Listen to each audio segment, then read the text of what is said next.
Bonjour, je suis Dr Elisabeth Leroux, neurologue spécialiste en médecine des céphalées et conceptrice du calendrier canadien des migraines ou Canadian Migraine Tracker, un outil de la Société canadienne des céphalées.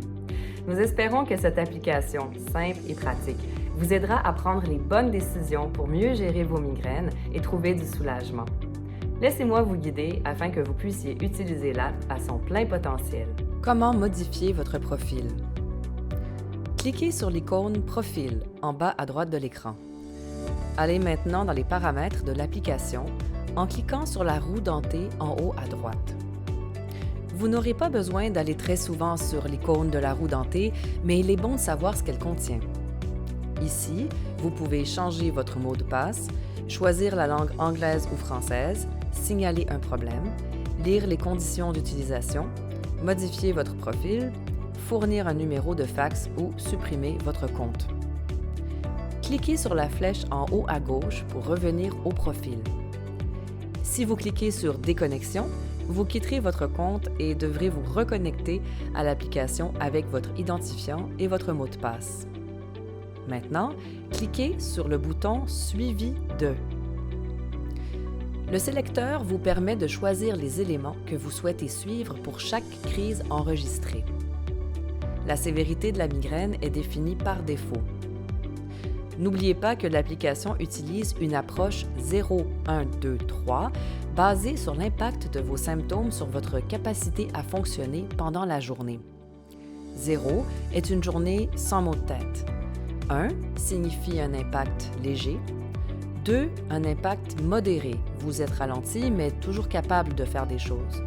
Et 3 est sévère. Vous ne pouvez pas faire ce que vous voulez ou vous devez même vous aliter.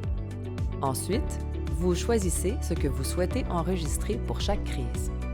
Dans la pratique, je demande aux patients d'enregistrer au moins les traitements de crise et l'effet des traitements de crise. La récurrence est utilisée si les symptômes réapparaissent dans la même journée. Certaines personnes demandent comment enregistrer plus d'une crise le même jour. Récurrence serait l'outil pour cela. D'autres options sont répertoriées et incluent le moment de la crise au cours de la journée, des déclencheurs, les symptômes, les traitements préventifs, l'heure à laquelle le traitement de crise a été pris, les conséquences sur le travail, la pratique des autosoins et les menstruations. Une fois que vous avez terminé, n'oubliez pas de cliquer sur « Enregistrer ». Pendant que vous êtes dans la section « Profil », vous souhaiterez peut-être explorer les autres options de configuration. Ces options n'apparaîtront que si vous les avez sélectionnées. Par exemple, si vous avez décidé de suivre les déclencheurs, vous pouvez les gérer. Si vous n'avez pas sélectionné les symptômes, vous ne verrez pas d'option pour les gérer. Pour chaque élément suivi, vous pourrez sélectionner dans une liste ou encore saisir vos propres options. Le saviez-vous? Il est possible d'utiliser l'application pour enregistrer des injections de Botox ou d'anticorps CGRP.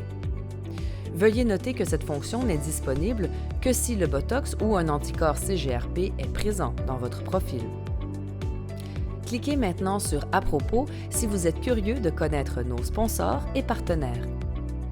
Nous remercions tous les contributeurs au calendrier canadien des migraines et nous vous remercions, vous, de l'utiliser. Merci d'avoir regardé cette vidéo. J'espère qu'il vous aura été utile. Consultez notre site web au migrainetracker.ca et vous pouvez aussi nous envoyer une question en nous écrivant à support@migrainetracker.ca. Visitez les sites web de Migraine Québec et Migraine Canada pour plus d'informations sur la migraine. Merci d'utiliser le calendrier canadien des migraines. Nous espérons que ce sera un outil utile pour vous.